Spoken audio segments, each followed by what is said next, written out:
누가복음 6장 27절에서 38절 말씀입니다. 누가복음 6장 27절 신약 99페이지인데요. 우리 한 절씩 교도하시겠습니다. 27절 그러나 너희 듣는 자에게 내가 이르노니 너희 원수를 사랑하며 너희를 미워하는 자를 선대하며 너희를 저주하는 자를 위하여 축복하며 너희를 모욕하는 자를 위하여 기도하라. 너희의 이 뺨을 치는 자에게 저 뺨도 돌로 대며 내 겉옷을 빼앗는 자에게 속옷도 거절하지 말라. 내게 구하는 자에게 주며 내 것을 가져가는 자에게 다시 달라 하지 말며 남에게 대접을 받고자 하는 대로 너희도 남을 대접하라.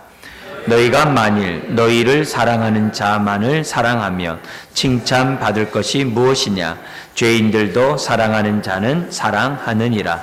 너희가 만일 선대하는 자만을 선대하면 칭찬받을 것이 무엇이냐? 죄인들도 이렇게 하느니라. 너희가 받기를 바라고 사람들에게 구워주면 칭찬받을 것이 무엇이냐?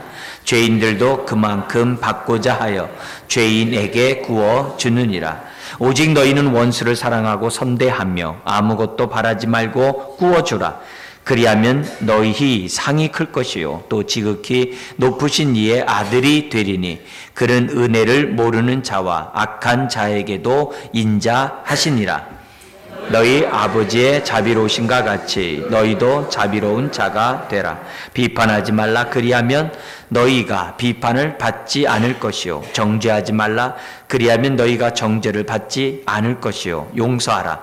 그리하면 너희가 용서를 받을 것이요 주라. 그리하면 너희에게 줄 것이니 곧 후이되어 누르고 흔들어 넘치도록 하여 너희에게 안겨주리라. 너희가 헤아리는 그 헤아림으로 너희도 헤아림을 도로 받을 것이니라. 아멘. 우리가 어떻게 하면은 그리스도의 몸을 온전히 세워나갈 수 있을까? 십자가로 하나 되게 하신 그 한 몸 된 우리가 어떻게 하면은 건강한 관계를 맺으며 건강한 교회를 세워나갈 수 있을까?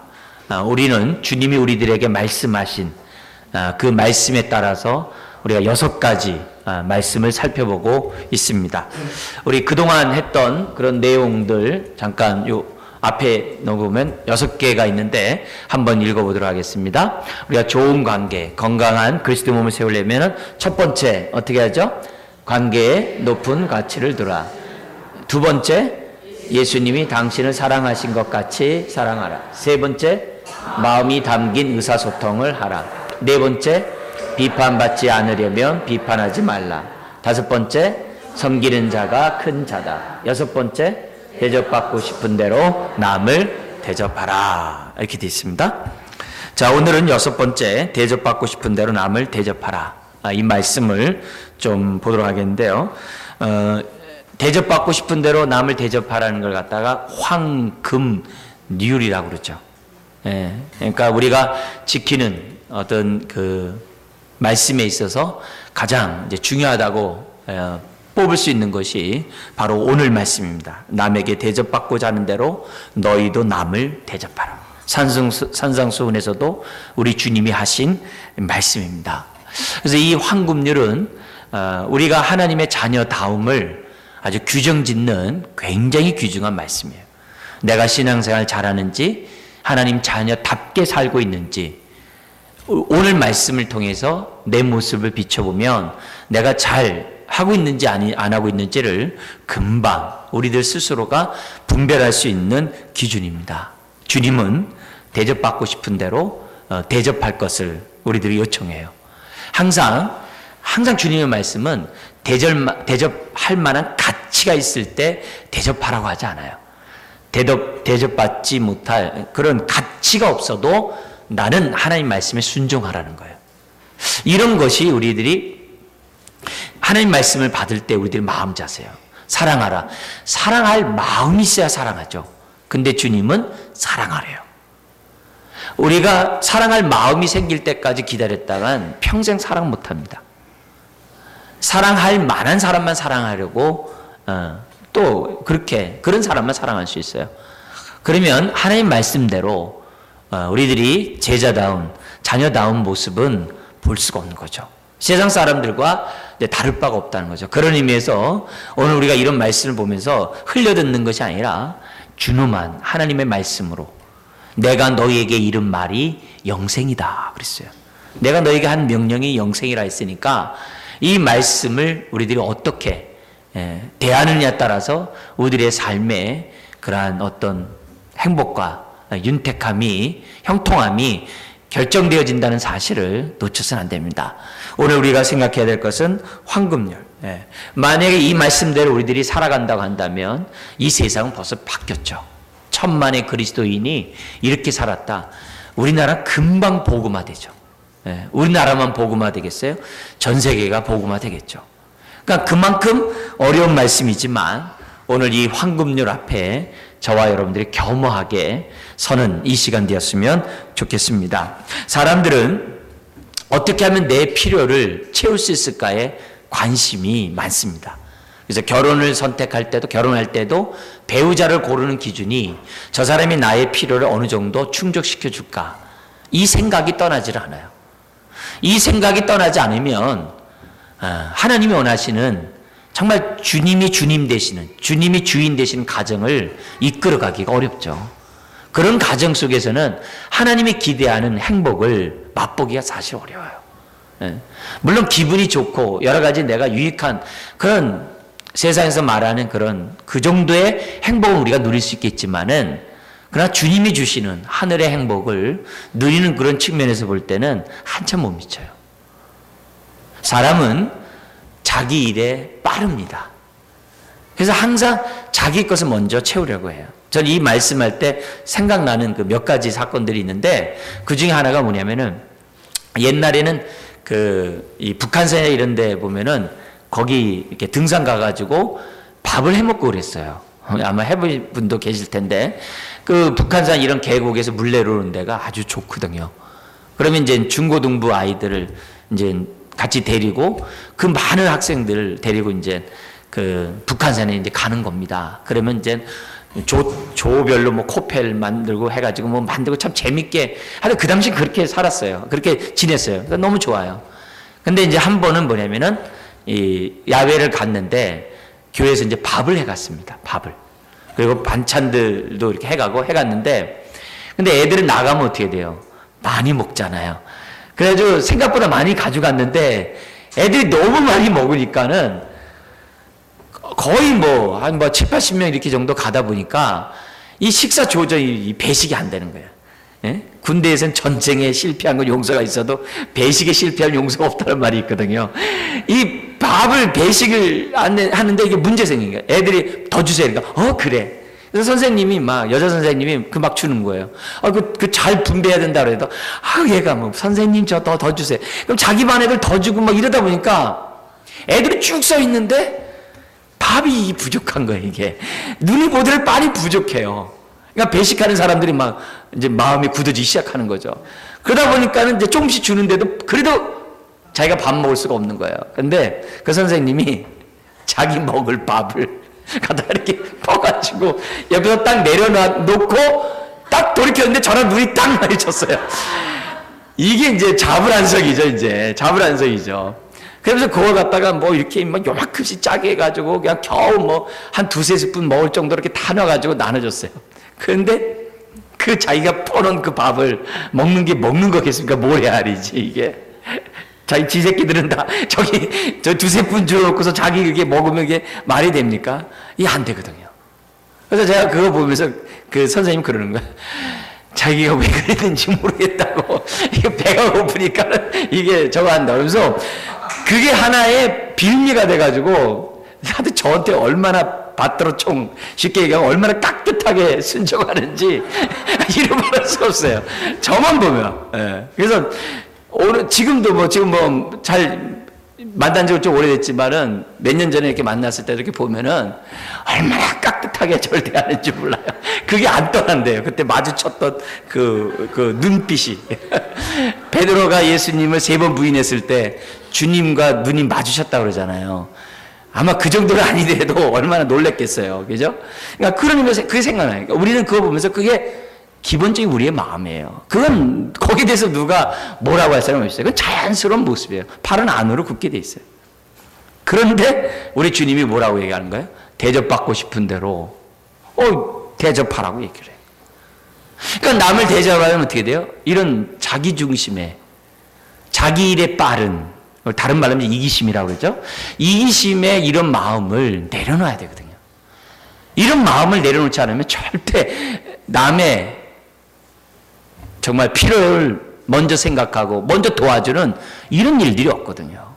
그래서 그런 의미에서 우리가 대접받고 싶은 대로 우리가 대접해주는 사람이 되려고 한다면은 세상의 기본적인 가치관을 내려놔야 돼요. 세상은 give and take라고 그러잖아요.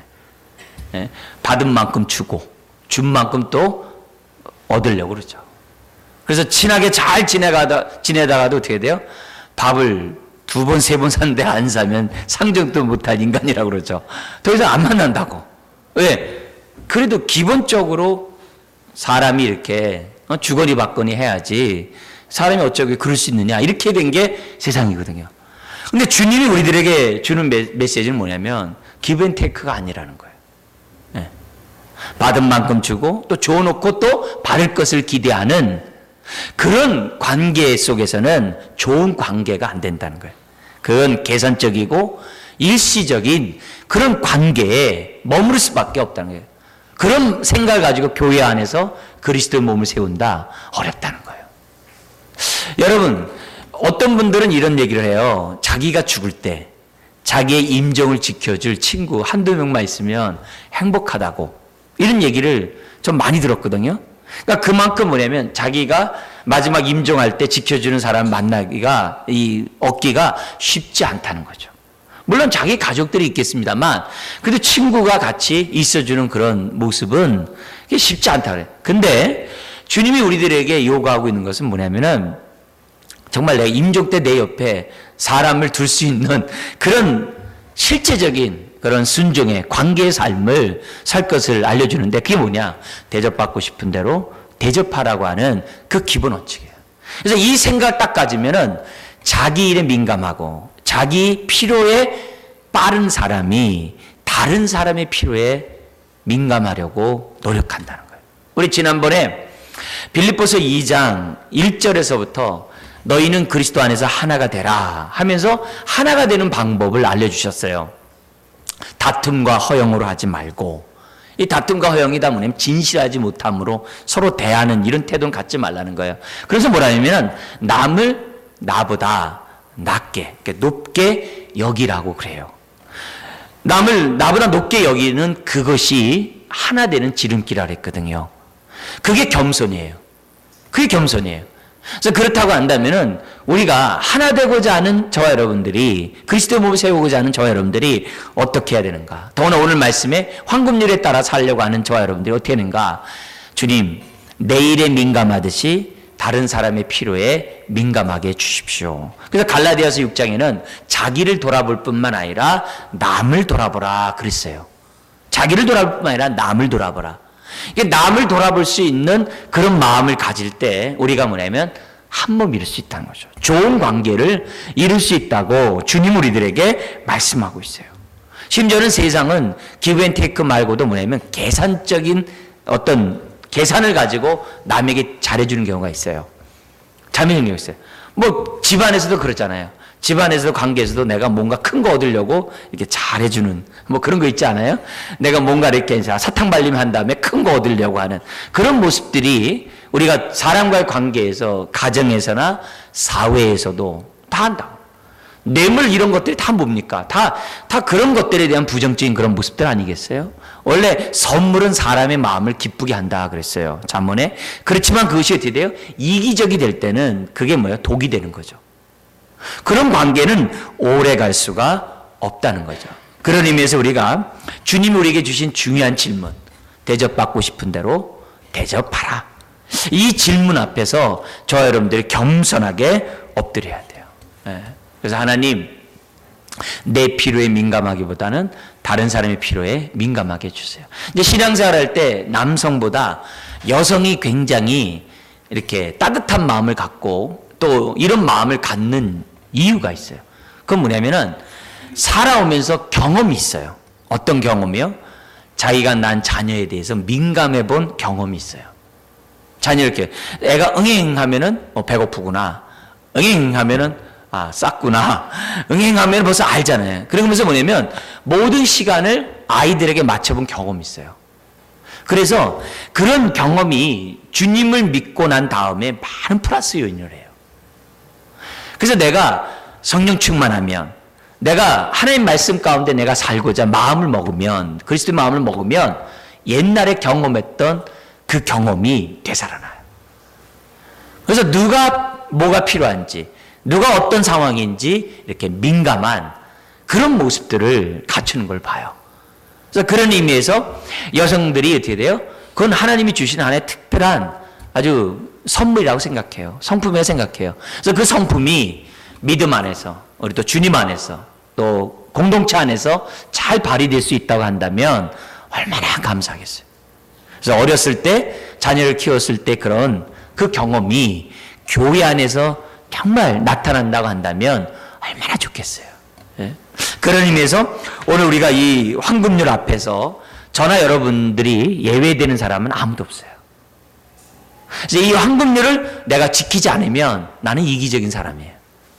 그러나 지키면 나는 겸손한 사람이라는 것을 염두에 두셨으면 좋겠습니다. 자, 그러면서 주님이 우리들에게 이런 얘기를 합니다. 두 번째, 우리 한번 다음 넘겨볼까요? 우리 한번 정리하는 의미에서 한번 읽어보겠습니다. 첫 번째, 같이 읽겠습니다. 사람들은 나의 필요를 채우는 일에 민감하지만 주님은 다른 사람의 필요에 민감하라고 하신다. 두 번째, 세상은 받은 만큼 준다. 때로는 자신의 유익을 위해 준다.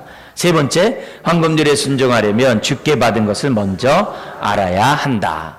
그러니까 이게 보면은 하나님이 우리의 필요에 민감하다는 것을 우리들이 딱 깨달을 때 은혜가 되잖아요. 그래서 우리는 나의 나 된 것이 하나님의 은혜고 지금까지 지내온 것이 주의 크신 은혜다라고 찬양을 부르면서 눈물을 흘리잖아요. 그죠? 그래서 하나님이 내 작은 신음에도 응답하시고 이런 것들을 우리가 딱 깨달을 때 사실 우리들이 어떻게 돼요? 이 땅에 살아갈 정말 기쁨이 있는 거 아니겠습니까? 심지어는 욥기 같은 데서 뭐라 그래요? 내가 침 삼킬 만큼, 요 침 삼킬 만큼도 나를 갖다가 내버려 두지 않는다 그랬거든요. 그러니까 그만큼 우리를 눈동자같이 보호하시고 지키시고 붙잡으시는 주님인 것을 우리가 알지 않습니까? 그런 걸 알 때 우리들이 신앙생활하고 있는 것처럼 우리가 황금률에 순종하려면 주님으로부터 내가 받은 것들이 어떤 것들인지 그런 것들은 뭐예요? 아는 것이 중요해요. 왜요? 알면 그대로 살려고 해요.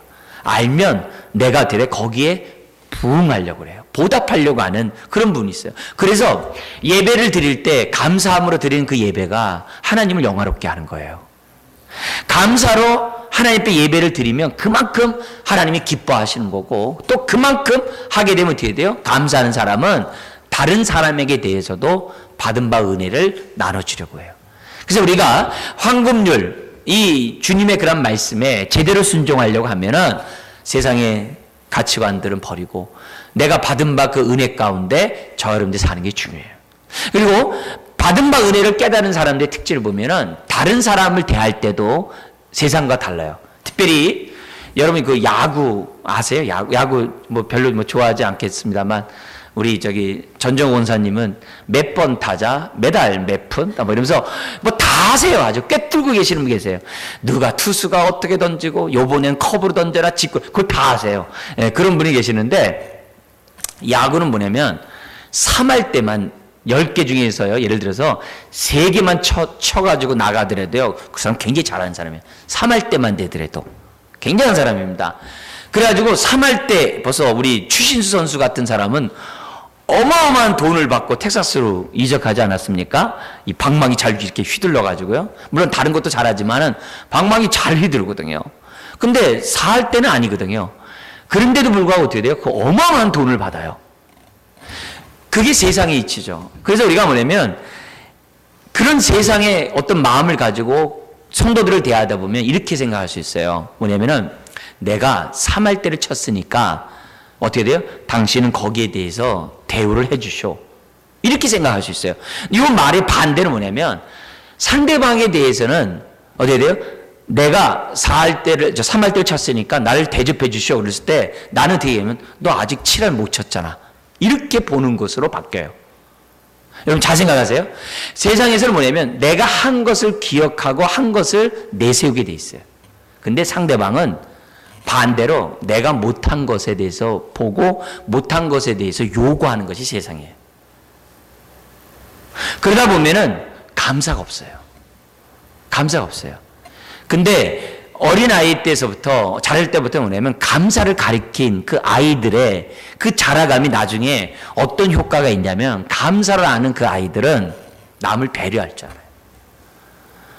남과의 관계를 굉장히 원활하게 잘해요.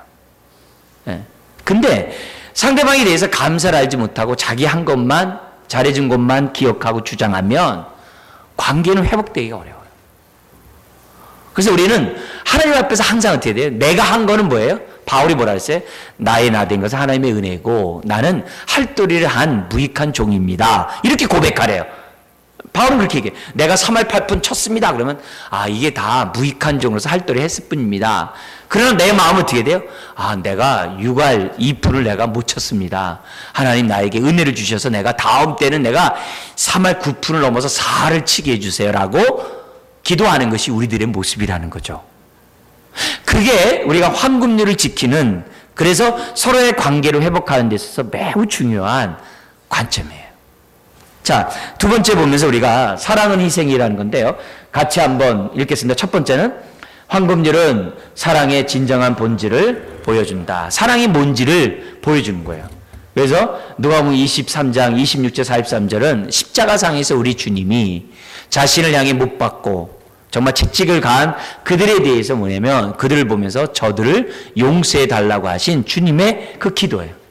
이건 황금률에 있어서 정말 가장 아주 극점에 있는 그러한 사랑의 모습이죠. 자, 그러면서 두 번째 뭐냐면 누가복음 6장 35절 이렇게 보면 황금률을 실천할 때 두 가지 축복이 있어요. 하나는 큰 상을 받고 하나님의 아들이 돼요. 자녀가 되는 축복이 있어요. 자, 근데 이런 내용들을 우리가 한번 염두에 두고 우리 한번 좀 이 누가복음 한번 6장으로 한번 넘어가 보세요. 우리 아까 읽었던 여기 보면 누가복음에 보면은 이런 말씀이 있어요. 이 6장 31절에 보면 남에게 대접받고자 하는 대로 너희도 대접하라 이렇게 돼 있어요. 그 다음에 뭐라고 되어 있냐면 이렇게 돼 있습니다. 32절 34절 같이 한번 읽겠습니다. 너희가 만일 너희를 사랑하는 자만을 사랑하면 칭찬받을 것이 무엇이냐? 죄인들도 사랑하는 자는 사랑하느니라. 너희가 만일 선대하는 자만을 선대하면 칭찬받을 것이 무엇이냐? 죄인들도 이렇게 하느니라. 너희가 받기를 바라고 사람들에게 구워주면 칭찬받을 것이 무엇이냐? 죄인들도 그만큼 받고자 하여 죄인에게 구워주니라. 이렇게 하면서 뭐라고 그런 거예요? 뭔가 세상 사람들처럼 기브앤테이크식으로 받을 만한 사람에게 해서는 안 된다는 얘기잖아요. 그럼 어쩌란 말이냐? 그게 이제 6장 27절이에요. 한번 보세요. 6장 27절에 하나님이 우리들에게 바라는 사랑은 세상에서 말하는 그런 사랑이 아니라 주님이 우리들에게 가르쳐준 그 사랑이라는 게 그게 뭐냐? 27절서부터 얘기하는데 이렇게 얘기합니다. 그러나 너희 듣는 자에게 내가 이르노니 너희 누구를 사랑해요? 원수를 사랑하래요. 주님은 내가 뭔가 사랑을 받을 만한 사람에게만 사랑하는 게 아니라 원수를 사랑해요. 이거는 굉장히 뭐라는 거예요? 사랑의 지평을 넓히라는 거예요. 우리는 첫 번째 뭐예요? 관계의 가치를 돌아가면서 사랑의 이중계명을 배웠어요. 너희는 하나님을 사랑하고 이웃을 사랑하라. 배웠죠? 두 번째는 뭘 배웠습니까? 새 계명을 얘기하면서 뭘 배웠어요? 너희들 서로 사랑하라. 네. 너희들 같은 교인들끼리 사랑하라. 주님의 새 계명도 이제는 어떻게 돼요? 하나님 이웃 사랑에서 보다도 어떻게 돼요? 그때 그 제자들은 누구였어요? 서로가 누구였어요? 서로 갈등 관계. 서로 높은 자리에 앉고자 하는 제자들. 그런 제자들에게 갈등과 다툼, 싸우는 제자들에게 사랑하라 했거든요. 근데 오늘 지금 이 6번째 주님이 하시는 이 황금률을 보면은 뭐로 되어 있냐면은 원수를 사랑하래요. 그러니까 사랑의 대상이 굉장히 넓어지고 있는 것을 우리들에게 지금 가르쳐줘요. 그러면서 원수를 사랑하는 방법이 있어요. 어떻게 나오냐면 28절에 너희를 저주하는 자를 위하여 축복하래요. 이게 어려운 일이죠. 어려운 일이죠. 너희를 모욕하는 자를 위하여 기도하래요.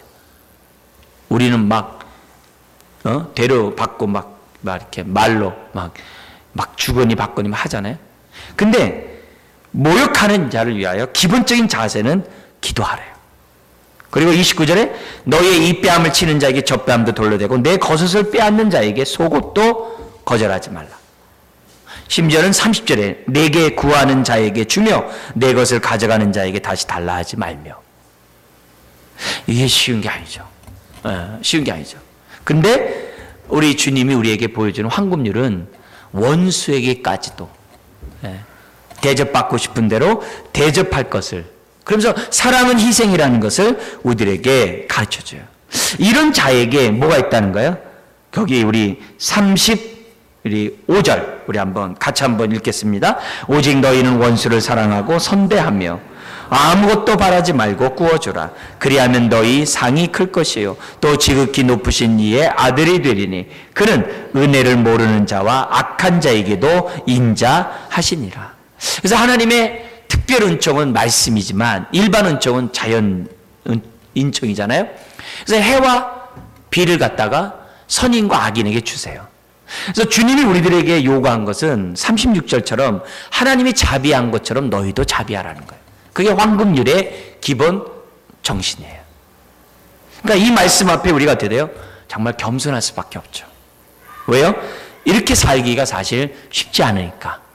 그렇지만 하나님이 우리에게 요구하시는 그 명령은 변함이 없어요. 예외가 없어요. 저를 비롯해서 여러분 모두가 하나님의 자비함을 보이라는 거예요. 누구에게? 그리스도인에게만, 또 자기에게 잘해주는 사람에게만, 받을 만한 사람에게만이 아니라 모든 사람에게 하나님의 자비하심을 보여줄 것을 우리들에게 말씀하고 있어요. 이게 대접받고 싶어하는 사람들이 남에게 대접하는 태도라는 것을 우리들에게 보여줘요. 자, 근데 이 말씀이 그냥 상투적인 말로 그냥 하나의 율법조항으로 받는 게 아니라 내 마음으로, 내 진심을 받아들이려면 어떻게 되는가? 두 가지 방법이 있어요. 우리 한번 읽어볼까요? 첫째는 받은 사랑을 헤아려 보는 것이다. 둘째는 순종하겠다는 결심이 있어야 한다. 이게 뭐냐면 받은 바 은혜를 생각해야 살 힘이 생기죠. 근데 동시에 결단이 필요해요. 결단, 헌신이 필요해요. 그래서 구약에 화목제를 이제 하나님 앞에 여러 제사를 드리잖아요. 번제, 소제, 속죄제, 속건제, 화목제, 다양한 제사를 드리죠. 화목제 안에서도 다양하죠. 감사제, 서원제 이런 것들을 하나님 앞에 다양하게 드리죠. 그죠? 화목제를 드려요. 근데 이 화목제를 드리는 그 제사의 특징은 뭐냐면 제사만 드리면 끝나는 게 아니에요. 그래서 화목제를 드릴 때 형편에 따라서 또 제사 방법에 따라서 요제를 드리느냐 거제를 드리느냐 다양해요. 뒷다리를 드리냐 한쪽을 드리냐 이거 몸통이 드리냐 다릅니다. 가슴을 드리냐 다른데 동일한 게 하나 있어요. 뭐냐면은 하나님 앞에 드린 그 짐승에서 화목제는 일부분을 드립니다. 왜요? 그 나머지 가지고 이 제사장을 비롯한 레위인 같이 있는 사람들이 그걸 통해서 음식을 섭취해야 되기 때문에 일부분만 드립니다. 자, 그런데 그 남은 그 일부분의 그 고기들, 고기라고 얘기했을 때, 양고기라고 했을 때, 양고기를 제3일째 되는 해 때까지, 3일째 되는 날까지, 만약에 그 음식을 남기면, 그 양고기를 남기면, 하나님 앞에 올려드린 그 화목제를 하나님이 안 받으시겠대요. 그럼 왜 안 받느냐? 그만큼 이 화목제 이런 개념은 어떻게 돼요? 내가 예배를 하나님 앞에 제사를 드리고 끝나는 게 아니라 그만큼 뭐예요? 거기에 걸맞는 삶을 살아야 한다는 거예요. 성수주일 중요해요. 일주일의 삶이 성수주일에 걸맞는 삶을 살아야 되는 거예요. 11조 중요해요. 10의 9를 잘 하나님의 뜻 가운데 쓰는 것이 중요하다는 거예요. 우리 인생 예배 드리면서 드리는 것 중요해요. 그러나 나머지 나의 삶 모든 것도 주의 것임을 아는 것이 중요하거든요. 그래서 그런 의미에서 우리가 이 화목제 가운데 뭐가 있냐면 선제가 있어요. 이 서원제는 굉장히 중요해요. 우리가 작정하고 결단하는 거. 그거는 우리들에게 많은 하나님의 은혜도 주고 우리들에게 많은 힘을 격려하는 것을 경험합니다. 그래서 무조건 사순절 기간 동안에 나 하나님 사랑하렵니다. 그러면 많이 은혜 못 받아요. 근데 하나님, 내가 히브리서, 내가 종의 노래, 내가 이렇게 확실히 하겠습니다. 그러면 어떻게 돼요? 거기에 걸맞는 하나님의 은혜를 주시는 거예요. 아멘. 그래서 우리가 항상 하나님을 섬길 때 이런 결단, 작정하는 것이 굉장히 중요해요. 굉장히 중요해요. 굉장히 중요합니다. 그런 의미에서 우리가 이 황금률을 지키는 것도 상투적으로 받아들일 것이 아니라 하나님, 내가 결심합니다. 순종하겠습니다. 하나님, 내가 황금률을 함으로 뭘 드러내는가? 결국은 하나님의 자비를 드러내게 해 주십시오. 하나님의 자비는 공평하거든요. 차별이 있지 않거든요. 해는 악인이나 선인이나 다 똑같이 비치거든요. 그런 자비함을 내가 황금률 통해 할 수 있도록 도와달라고 우리가 이 시간에 결단해야 하는 거죠. 세 번째 한번 볼까요? 이 원수를 사랑하라는 부분이 있어요. 첫 번째 읽어보겠습니다. 사랑하는 사람만 사랑하면 세상도 안다. 두 번째는 황금률은 원수도 사랑하라고 하면서 사랑의 지경을 넓히라는 뜻이다. 3번 마태복음 5장 38절 42절 오른뺨을 때리면 왼편도 돌려대라. 네 번째, 원수를 위해 먼저 기도하는 것부터 하라. 이렇게 됐어요. 주님이 원수를 사랑하라는 이 말은 사실 어려운 부분이지만 사랑의 지경을 넓히라는 거죠. 네, 넓히라는 거죠. 근데 사람들은 참 안타깝게도 환경에 대해서는 그래도 잘 참아요. 몸이 아픈 거 잘 참아요. 뭐 경제적으로 어려운 거 잘 참아요.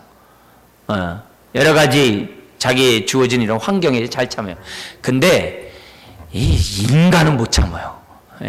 사람에 대해서 못 참아요. 그래서 그런 의미에서 저를 비롯해서 우리들이 항상 조심할 것이 사람에 대해서 참지 못하는 것은 다른 데 대해서 참지 못하는 거예요. 주님이 우리들에게 요구하고 있는 것은 환경뿐만 아니라 사람에게 대해서도 오래 참으라는 거예요. 그래서 우리가 읽었던 이 본문을 보세요. 37절 38절 읽겠습니다. 비판하지 말라. 그리하면 너희가 비판을 받지 않을 것이요. 정죄하지 말라. 그리하면 너희가 정죄를 받지 않을 것이요. 용서하라. 그리하면 너희가 용서를 받을 것이요. 주라. 그리하면 너희에게 줄 것이니 곧 후이되고 누르고 흔들어 넘치도록 너희에게 안겨 주리라. 그래서 제가 여러분들에게 늘 얘기하는 게 뭐 얘기합니까?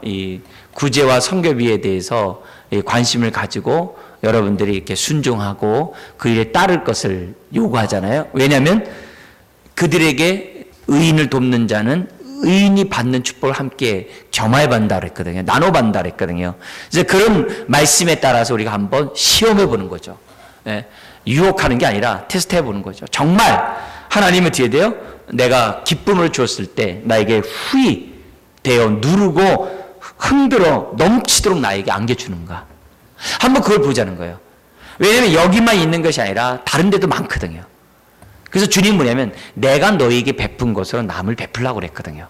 없는 걸 베풀라는 게 아니라 있는 걸 베풀라는 거예요. 그래서 기도할 때도 그러는 거죠. 하나님, 저에게 돈 좀 주세요. 왜? 나도 베풀고 싶어요. 그런 기도는 벌써 동기가 벌써 감사하잖아요. 예. 그리고 항상 하나님께서 뭐예요? 베풀고자 하는 그런 마음을 선하게 사용하세요. 예. 모든 부와 귀가 주께로 말미암고 주께로 돌아가는 줄 믿습니다. 그래서 우리가 가난에 우리가 이렇게 다 이렇게 찌들어서 거기에 이렇게 딱 얽매이지 말고 하나님 나에게 숨통을 튀게 해주십시오. 나도 베푸는 자가 되고 싶습니다. 하나님 도와주세요. 그런 기도들을 우리가 황금률을 실천하려고 하는 저와 여러분들이 가져야 될 태도라는 거죠. 그래서 우리 주님은 오른뺨을 때린 자에게 왼뺨을 댈 수 있는 그런 마음을 가지라는데 그게 쉽지 않잖아요. 그렇지만 하나님이 어떻게 돼요? 그렇게 하라게. 네. 그래야 하나님의 자비함이 저나 여러분을 통해 나타나는 거예요. 자, 그러면 어떻게 해야 되는가? 특히 작은 것부터 우리가 네 번째 있는 것처럼 해보자 이게 뭐예요? 기도부터 하자는 거예요. 여기 오늘 말씀에 있는 것처럼 어떻게 돼요? 한번 축복부터 해보자는 거예요. 하나님, 나를 해코자 하는 사람을 내가 축복합니다. 나에게 아픔을 주는 사람 내가 축복합니다. 하나님 축복합니다. 하나님 저 사람 축복합니다. 하나님 함께 주세요. 그래서 그런 마음을 우리들이 하다 보면 내 마음이 드디어 따라가는 거죠. 따라가는 거죠. 자, 그러면 네 번째, 우리가 이 황금률은 자칫 잘못하면 우리가 이상이 될 수 있어요. 그러나 이것이 현실로 되도록 해야 한다는 거죠. 그래서 거기 두 번째 나오는 것처럼 예를 들면 이런 것들이에요. 예를 집안에 경제적 어려운 일이 생겨났어요. 굉장히 어렵죠. 우리 목숨을 끄는 우리 옆에 동네에서 일어나지 않았어요? 그 힘든 일이 딱 있을 때 뭐라고 그러냐면은 이 하나님의 황금률을 갖고 있는 마음이라면 이렇게 하는 거죠. 우리가 지금은 어렵고 힘들지만 우리 함께 헤쳐나가자. 예. 우리 함께 헤쳐나가자고 하는, 그래서 황금률을 한번 이 적용을 그렇게 해보는 거예요. 하나님, 우리가 정말 어려운 상황이지만 함께 헤쳐나가려고 합니다. 우리가 힘을 모을 수 있도록 우리 가정에 식구들의 마음을 주장해 주세요. 그렇지 않고 어떻게 돼요? 자기 일에 빨라버리면 집안은 굉장히 어려워지죠. 뿐만 아니라 많은 슬픔과 장애와 아픔이 생겼을 때, 서로 집안에 그런 일이 생길 수 있어요. 더구나 부부끼리 생길 수 있잖아요. 그때 황금률이 뭐예요? 내가 당신을 끝까지 책임지겠소. 내가 끝까지 당신과 함께 하겠소. 그런 것들이 뭐예요? 황금률에 대한 우리 적용이죠. 왜냐하면 병들고 막 아팠을 때는 뭐냐면 멀리 할 수 있거든요. 근데 그게 아니라 당신이 병들었어도 내가 끝까지 함께 하겠소. 이런 결단들을 우리가 이상적인 것을 아주 우리 현실적으로 끌고 와야 된다는 거죠. 그래서 용서할 수 없는 사람이라 할지라도 내가 주님의 사랑으로 내가 용서함 받았기에 당신을 용서하오. 말을 못하면 어떻게 돼요? 눈짓이라도 따뜻한 모습으로 보이는 것들이 우리 황금률을 실현하는 그런 모습이에요. 각 저마다 집안에 많은 아픔들이 있고 슬픔이 있어요. 근데 그런 가운데서 내가 믿음의 행보를 하는 것이 황금률을 지키는 모습이라는 거죠.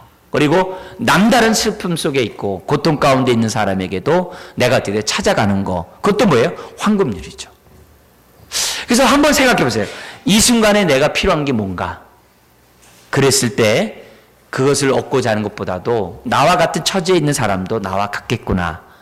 그렇게 헤아리는 마음이 겸손한 마음이요, 은혜를 아는 마음이요, 황금률을 지키는 마음이요, 그리스도의 몸을 세울 수 있는 마음이라고 우리들에게 말씀해요. 여러분, 우리는 완전하지 못해요. 부족해요. 그러나 우리는 어떻게 돼요? 애써야 돼요. 내가 30점밖에 안 돼요. 그런데 애써가지고 35점을 만들어야 돼요. 내가 80점은 돼요. 그렇다고 내가 남들보다 잘하다고 교만하지 말고 81점을 만들어야 돼요. 하나님, 내가 더욱 주님 뜻대로 살기를 원합니다. 그럴 때 우리들이 황금률을 저와 여러분들이 지켜나갈 수 있고, 그로 인해서 하나님의 자비가 드러난다는 거죠. 자, 다음 페이지 한번 보죠. 우리 주님이 가르치신 관계의 원칙이 6가지 봤는데, 우리 한번 첫 번째 우리 원칙이 뭐였습니까? 관계에 높은 가치를 두면서 뭐래? 사랑의 이중계명을 얘기했어요. 그래서 하나님 사랑, 이웃 사랑. 이웃을 사랑하되 내 몸처럼. 두 번째 이 원칙은 예수님이 당신을 사랑하신 것 같이 사랑하면서 새 계명을 주셨어요. 서로 긴장과 갈등과 다툼과 서로 높은 자리에 앉고 싶어하는 그 제자들에게 하신 얘기죠. 3원칙, 마음에 담긴 의사소통을 하면서 항상 진실을 말하자. 그죠? 진실을 말하자. 이거는 진짜 참 순기림이요, 이렇게 하지 말고 진실, 나 진심이야 말하지 말고 이렇게. 근데 황금률을 지키는 사람은 이 말을 어떻게 적용해요? 남들이 하는 말을 그냥 믿어주는 거예요. 믿어주는 거예요. 그래서 예를 들어서 10명 중에 1명이 거린이 있는데 가짜야. 그 거린은 그거 딱 끝나면 자가용 타고 집에 가. 근데 나머지 9명은 어떻게 돼요? 진짜 거린이야. 근데 황금률을 지키는 사람은 어떻게 할까요? 황금률을 지키지 않아서 이럴 거예요. 나 그 한 사람 때문에 나머지 9사람 나 구제할 수 없어, 이렇게 생각할 거예요. 근데 황금률은 뭐냐면은 10명 중에 9명이 자가용 타고 가. 근데 그 1명 때문에 내가 구제하는 게 황금률을 갖고 있는 사람의 마음이에요. 이거는 랍비들의 해석이에요. 유대 랍비들이 그렇게 해석을 했어요. 100명 중에서 1명이라도 당장 이 배고픔에 있는 사람이라 하면 난 100명 다 구제하겠다. 이렇게 해석을 했어요. 그러니까 이런 걸 보면은 우리들이 황금률을 지키는 것들이 어떤 마음의 자세인지를 이제 보여주는 거죠. 그 다음에 네 번째, 비판받지 않으려면 비판하지 말라 하면서 이제 들보와 티끌에 관한. 그래서 비판하지 말라는 이 말 때문에 무조건 그냥 막 인내하고, 그리고 무조건 내가 거리를 두고 막 부득부득 이렇게 그런 게 아니라 비판할 수밖에 없는 상황도 뛰어넘어서 결국 뭐 하자는 거예요? 상대방의 눈에 있는 티끌을 뽑아주는 그런 섬김의 사람이 되자는 그런 모습을 보여줬죠. 그래서 비판한 그 모습 그대로 내버려 두면은 썩겠죠. 다섯 번째, 섬기는 자가 큰 자다 하면서 어린아이같이 낮추는 자가 천국에서 크다. 그 다음에 여섯 번째, 황금률을 알려줬어요. 자, 다음 페이지 한번 봐봐요. 우리 한번 이 내용들 한번 좀 더 한번 정리하는 의미에서 우리 한번 첫 번째 한번 봐요. 시간을 정해서 하나님 사랑, 이웃 사랑을 어떻게 할까? 예. 우리가 하나님 사랑하는데 이웃 사랑 어떻게 할까? 특별히 우리 교회 안에서, 우리 가정 안에서 가장 친한 사람들에게 어떻게 할까? 한번 우리 삶에 대해서 한번 적용을 좀 이렇게 했으면 좋겠어요. 두 번째 읽겠습니다. 주님의 사랑으로 지체사라. 함께 한 하나님을 섬기고 한 주를 나의 주라고 고백하는 성도들끼리 다투고 시기하면 그리스도의 몸을 세울 수가 없죠. 예. 이건 굉장히 위험한 일이거든요. 왜냐하면 그리스도의 몸을 해치기 때문에 하나님이 그 인생을 멸한다라고 엄포를 줬어요. 무서운 말이거든요. 그러니까 주님의 사랑으로 지체 사랑을. 여기서 내가 높은 자리에 앉으려고 하지 말고 말석에 앉자는 것. 끝자리에 앉으려고 하는 그런 모습을 한번 보자요. 세 번째는 어떻게 돼요? 진실한 대화. 그래서 안무개 집사님, 안무개 성도가 얘기하는 거는 믿을만해. 그 사람이 한 말은 신용이 있어. 반드시 할 거야. 그런 마음에 한번 해보는 거예요. 그래서 진실한 말을 하려고 하는 거. 네 번째 읽겠습니다. 까다로운 사람을 비판하기보다는 배려를. 베드로 사도가 한 말이죠. 너희 상전이 까다롭다 할지라도 순복하라. 그래야 관계가 원활해진다는 것을 보여줍니다. 그 다음에 다섯 번째는 남을 나보다 낮게 여기자. 이 말은 자기를 비하하라는 말이 아니에요. 남을 갖다 인정해 주라는 거죠. 남을 인정해 주라는 거죠. 데살로니가 전서 4장에 보면은 부부와의 관계에서 서로 어떻게 봐야 되느냐? 존귀 여기라고 그래요. 그러니까 어떤 관계의 모습을 가져야 부부가 이렇게 행복한 삶을 사는지를 뭘로 보여주냐? 존귀 여기라는 말로 보여주는 거예요. 굉장히 다른 부분이죠. 여섯 번째 읽겠습니다. 가족, 이웃, 지체의 필요에 민감하자. 이게 뭐예요? 황금률이에요. 내가 불신자 때는 나의 필요에 민감해요. 그러나 주님은 이제는 다른 사람에게 민감할 것을 요구하고 있어요. 그래서 우리 서로 한 몸이 되는 우리 교회, 우리 건강한 교회. 그러면 어떻게 됩니까? 요한일서 1장 1절 4절. 어떤 일이 있어요? 그러면 한 몸이 이루면 요한일서 1장 1절 4절 뭐가 있어요? 기쁨이 충만케 되리라. 아멘. 근데 우리 삶에 기쁨이 넘쳐나요. 그리고 기쁨이 넘치는 것으로만 끝나는 게 아니라 계속 뭐라고 그래요? 5절 이하에 어둠 가운데 있지 않게 되고 빛 가운데 있게 되고, 그 다음에 어떻게 돼요? 형제를 미워하는 게 아니라 형제를 사랑하게 되고, 그 또 뭐라고 그래요? 육신의 정욕과 안목의 정욕과 이생의 자랑에 빠지지 않고 하나님을 사랑하는 자가 된다라고 요한일서는 우리에게 말씀하고 있거든요. 그래서 오늘 우리 관계인 미학에 대해서 6주간 살펴봤는데, 우리가 다시 한번 이 말씀들을 좀 기억하고, 또 요즘은 스마트폰으로 잘 돼 있으니까 교회 또 홈페이지에 올라가서 한번 또 듣기도 하시고, 또 잘 정리해가지고 저나 여러분 계속 이렇게 자라가기를 주의 이름 부탁드립니다. 기도하겠습니다. 하나님 아버지, 여기 하나님의 사랑을